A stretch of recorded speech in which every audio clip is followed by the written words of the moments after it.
ভারত মাতাকে। আজকে জেলা পরিষদ যে 40 নম্বর মন্ডল আছে, সেই মন্ডল কমিটির সম্মানীয় সভাপতি বন্ধুবর অসিত বিশ্বাসের ডাকে শক্তি প্রমুখ ভিত্তিক যে আমাদের কার্যক্রম চলছে এই মুহূর্তে নদিয়া দক্ষিণ সহ পশ্চিমবাংলার সমস্ত জায়গাতে, সেই শক্তি কেন্দ্র ভিত্তিক কার্যক্রমে আজকে আমরা উপস্থিত হয়েছি মাটি কুমড়া বাজারে। এই জায়গাটা নোকারি পঞ্চায়েতের অন্তর্গত। যে নোকারি পঞ্চায়েত যখনই রাজনৈতিক মঞ্চে, রাজনৈতিক জগতে আমরা আলোচনা শুনেছি, আমি একটাই কথা ভেরি রিসেন্টলি মনে করতে পারি যে নোকারি পঞ্চায়েতে যে রানাঘাট 2 নম্বর বিডিও অফিস আছে, সেই বিডিও অফিসে তৃণমূল কংগ্রেসের কিছু নেতা আছেন, যারা নেতা কম, দুষ্কৃতি অনেকটা বেশি। সেই সমস্ত দুষ্কৃতীদের উপরে ভর করে তৃণমূল কংগ্রেস এতদিন পর্যন্ত রাজত্ব করেছে। আর আপনারা তাদের বিরুদ্ধে দীর্ঘদিন সংগ্রাম, লড়াই, আন্দোলন করে ভারতীয় জনতা পার্টিকে প্রতিষ্ঠা করে 2018 সালে পঞ্চায়েত নির্বাচনে আপনারা লড়াই করেছিলেন।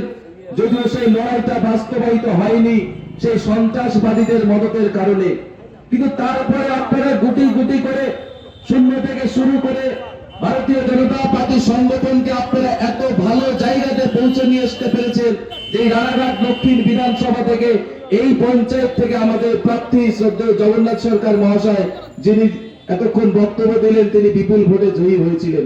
তাই আমি প্রথমে ধন্যবাদ জানাই আপনারা যারা বুথ স্তরে কার্যকর্তা, আপনারা যারা বুথ স্তরে বুথ চিতিয়ে সেই সমস্ত তৃণমূল কংগ্রেসের বিরুদ্ধে আপনারা লড়াই করে ভারতীয় জনতা পার্টির পদ্মফুলকে আপনারা এতদিন পর্যন্ত বুথ স্তরে নামিয়ে এসেছেন, এবং আগামী দিনে আপনাদের উপরে লড়াই করে আমরা এই বিধানসভা নির্বাচনেও জিতবো। তাই সব থেকে বেশি যদি কাউকে ধন্যবাদ জানাতে হয়, তাহলে যারা আপনার সামনে যারা বসে আছেন সেই সমস্ত বুথ স্তরের কার্যকর্তাদের। এছাড়া উপস্থিত রয়েছেন আমাদের আজকের এই সভামঞ্চে মন্ডলের সাধারণ সম্পাদক 2 জন, এছাড়া উপস্থিত রয়েছেন মন্ডলের একাধিক কার্যকর্তা, অনেকে আমি চিনি, অনেকে আমি চিনি না, মুক্ত চিনি। তাদের সবাইকে গৈরিক অভিনন্দন জানাচ্ছি। গৈরিক অভিনন্দন জানাচ্ছি যে ভারতীয় যে জনতা মজদুর কমিটি হয় আমাদের বিজেএমসি, তার যিনি নদিয়া দক্ষিণ সাংগঠনিক জেলার অত্যন্ত দায়িত্বের সঙ্গে দীর্ঘদিন ধরে সাধারণ সম্পাদকের পদ অলঙ্কৃত করে রয়েছেন। এছাড়া উপস্থিত রয়েছেন আমাদের এসসি মোর্চার মন্ডল প্রেসিডেন্ট, যুব মোর্চা সহ বিভিন্ন মোর্চার কার্যকর্তারা উপস্থিত রয়েছেন। আমি সবাইকে ধন্যবাদ জানাচ্ছি। খুব সংক্ষিপ্তভাবে আপনাদের মধ্যে কিছু বলার জন্য এসেছি। বিষয়টা হচ্ছে, আমরা যে কার্যক্রমকে সামনে নিয়ে আজকে আপনাদের মধ্যে মাইক বেঁধে মঞ্চ বানিয়ে আমরা কার্যক্রম করছি, সেই কার্যক্রমের নাম হচ্ছে অন্যায় অন্যায়। কিন্তু প্রশ্নটা হচ্ছে অন্যায় অন্যায় কেন? এই অন্যায় অন্যায়টা আমরা সাধারণ মানুষের, প্রত্যেকটা মানুষের কাছে পৌঁছে দিতে চাইছি যে কিভাবে পশ্চিম বাংলার সাধারণ মানুষের উপরে দীর্ঘদিন ধরে তৃণমূল কংগ্রেস অন্যায় করছে। আমরা বিরোধী রাজনীতি করছি, আমাদের উপরে তো অন্যায় হচ্ছে, কিন্তু আপনাদের বুঝতে হবে যারা রাজনীতির সঙ্গে কোনো সংযোগ নেই, গ্রাম বাংলার খেটে খাওয়া মানুষ, সাধারণ মানুষ যারা সরকারি চাকরি করেন, যারা ব্যবসা বাণিজ্য করেন, ক্ষুদ্র চাষী, তাদের প্রত্যেকের উপরে যে কিভাবে অন্যায় হচ্ছে, কিভাবে অত্যাচার হচ্ছে বিগত 9 বছরে, সেই প্রতিটা কথা আপনাদেরকে জানানোর জন্য আজকে আমরা এখানে আপনাদের মধ্যে উপস্থিত হয়েছি।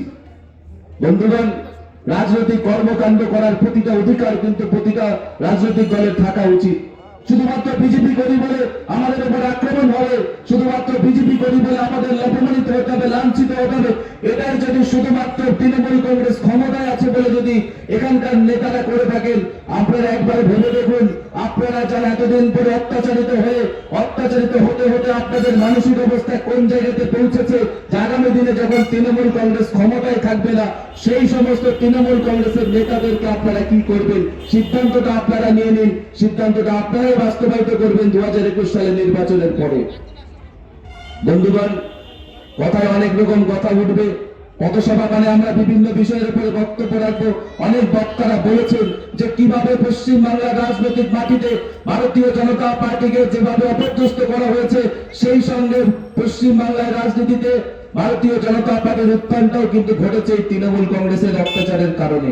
আজকে কথাটা বুঝতে হবে যে পশ্চিম বাংলার একজন সন্তান যখন জন্মগ্রহণ করে, সেই সন্তানের বাবা মা অক্লান্ত পরিশ্রম করে তাকে বড় করে, একটা স্বপ্ন নিয়ে বড় করে যে সে যখন বড় হবে, বড় হওয়ার পরে সে কিন্তু তার পরিবারের দায়িত্ব নেবে। একদিন সে চাকরি পাবে, একদিন সে তার বৃদ্ধ বাবাকে অসময়ে দেখাশোনা করবে, তাদের সংসারের আয় উন্নতি বাড়বে। কিন্তু আজকে মনে রাখতে হবে যে পশ্চিম বাংলায় বিভিন্ন রকমের সরকারি প্রকল্পের কথা মমতা ব্যানার্জি বলছে, আমরা অস্বীকার করছি না, কিন্তু তার সঙ্গে যেটা স্বীকার করতে হবে মমতা ব্যানার্জি সরকারকে, যে পশ্চিম বাংলায় তারা ক্ষমতায় আসার পরে সমস্ত প্রকল্পের নিয়োগ প্রক্রিয়া তারা বন্ধ করে দিয়েছে। আগে একটা সময় আপনারা জানেন যে এসএসসি পরীক্ষা হতো, প্রতি বছর হাজার হাজার ছেলেমেয়েরা চাকরি পেত। আমি চাকরি পেয়েছি, অসিতদা চাকরি পেয়েছে, এই মন্ডলের প্রাক্তন সাধারণ সম্পাদক পীযূষ বিশ্বাস চাকরি পেয়েছে।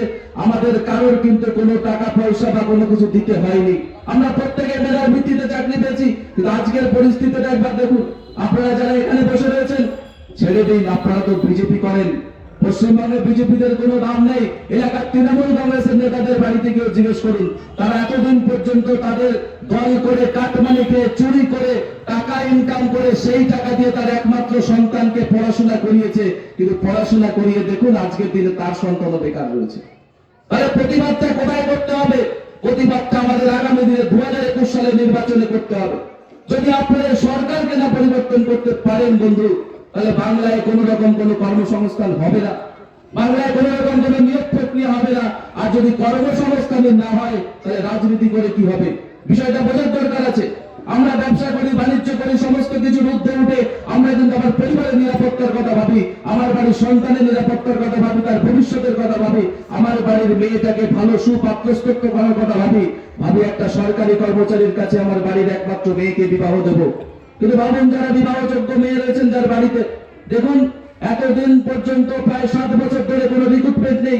আজকে পঞ্চায়েত গুলোতে কর্মী অভাবে ভুগছে, পঞ্চায়েতে গেলে কোনো কাজ হয় না, বিডিও অফিসে কোনো কর্মচারী নেই, সেখানে অস্থায়ী তৃণমূল কংগ্রেসের কিছু পোষিত মানুষদেরকে দিয়ে কাজ করানো হচ্ছে। আজকে হসপিটাল গুলোতে দেখবেন সিভিক ডাক্তার নেওয়া হচ্ছে, সেখানে যিনি ডাক্তারি পড়েনি কোনোদিনও তাকে ইনজেকশন করানো হচ্ছে। করোনা হসপিটালের কথা আমি বলবো না আপনাদেরকে, কারণ আপনারা অনেক বেশি জানেন। আমার খারাপ লাগে যে পশ্চিম বাংলা একটা সময় ভারতবর্ষ থেকে বিভিন্ন জায়গা থেকে, ভারতবর্ষের বিভিন্ন শহর থেকে ট্রিটমেন্টের জন্য কলকাতাতে আসতো। আজকে কলকাতার মানুষ ভারতবর্ষের বিভিন্ন জায়গাতে যাচ্ছে চিকিৎসা করতে। কাজের জন্য একসময় কলকাতায় আসতো, আজকে কাজের জন্য দেখুন ভারতবর্ষের বিভিন্ন জায়গাতে গেছে।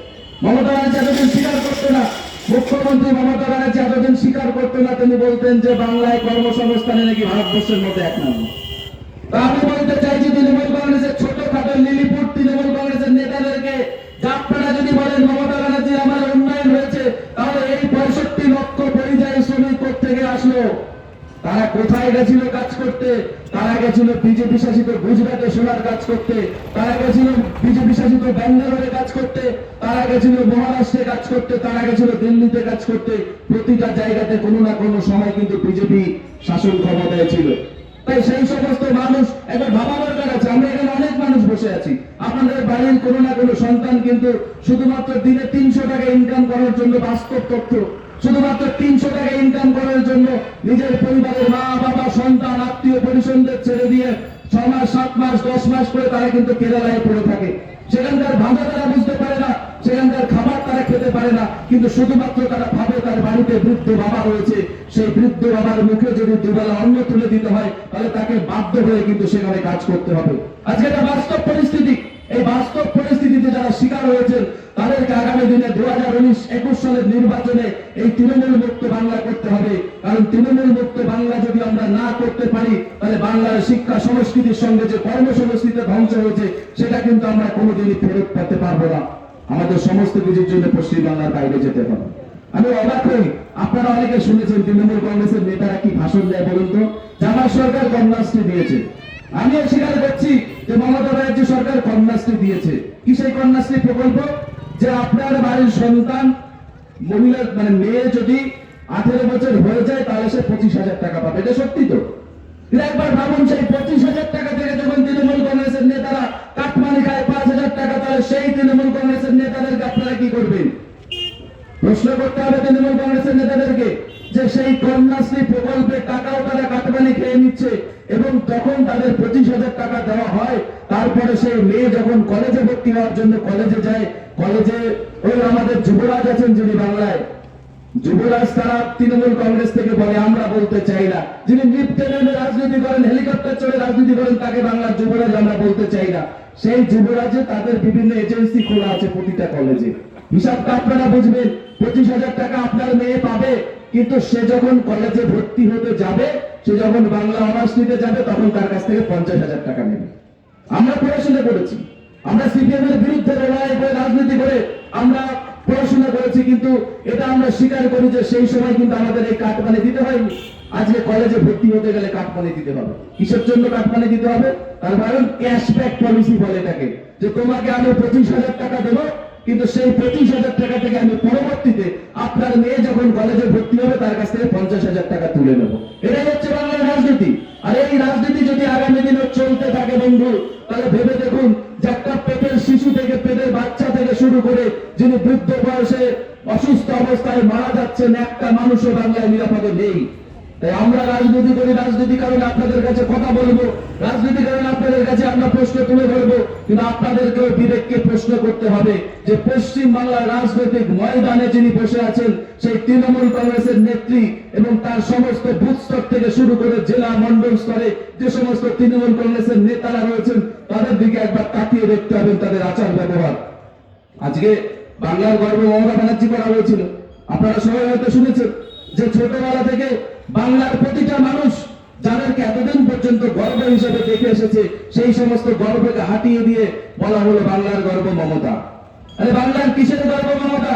যে মমতা ব্যানার্জির আমলে পশ্চিম বাংলার বেকারত্ব আকাশ ছোঁয়া, যে মমতা ব্যানার্জির আমলে পশ্চিমবঙ্গের দূষণের ক্ষেত্রে ভারতবর্ষের মধ্যে পশ্চিমবাংলায় এগিয়ে, যে মমতা ব্যানার্জির আমলে পশ্চিমবাংলায় সব থেকে বেশি নারী নির্যাতিত হয়েছে, যে মমতা ব্যানার্জির আমলে পশ্চিমবঙ্গে সব থেকে বেশি মহিলারা ধর্ষিতা হয়েছে, সেই মমতা ব্যানার্জি যদি বাংলার গর্ব হয়, তাহলে সেটা আমাদের বাংলার গর্ব নয়, বাংলার লজ্জা মমতা ব্যানার্জি হতে পারে।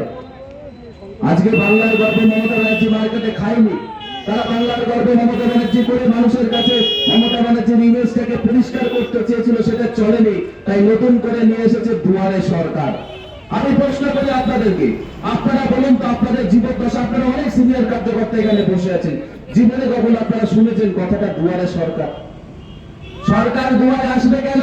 সরকার থাকবে সরকারি অফিসে। আজকে সেই সরকারি অফিসের কর্মচারীদেরকে বাড়িতে বাড়িতে পাঠানো হচ্ছে। কেন পাঠানো হচ্ছে? একদিনের মধ্যে এসসি কার্ড সার্টিফিকেট দেওয়া হবে, 2 দিনের মধ্যে ওবিসি কার্ড সার্টিফিকেট দেওয়া হবে।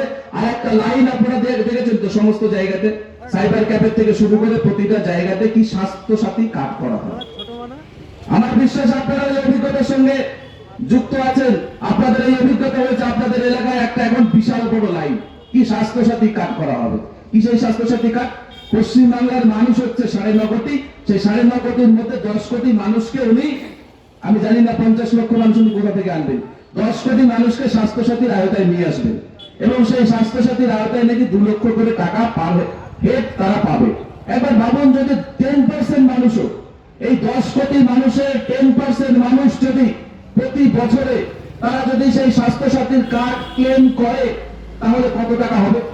হিসাবটা কত হবে? হিসাব করুন, ক্যালকুলেটরে দেখাতে পারবেন। আরে যে সরকার কর্মচারীদের বেতন দিতে পারে না, তাদের দিয়ে দিতে পারে না, তিনি নাকি বছরের শেষে কোটি কোটি টাকা স্বাস্থ্য ক্লেম করবে।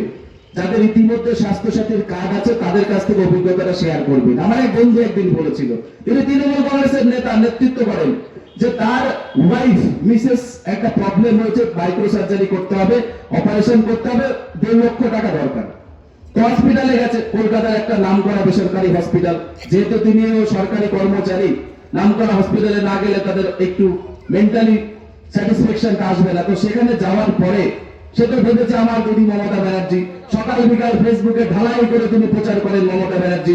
তো সে ভাবতে পারেনি যে তার মমতা ব্যানার্জির সরকারের দেওয়া স্বাস্থ্য সাথীর কার্ড, তারই মমতা ব্যানার্জির রাজধানী কলকাতাতে, এবং যেখানে মমতা ব্যানার্জি প্রায় যান ভিজিট করতে, সেই সরকারে সেই স্বাস্থ্য সাথী কার্ডের কোনো ভ্যালিডিটি নেই।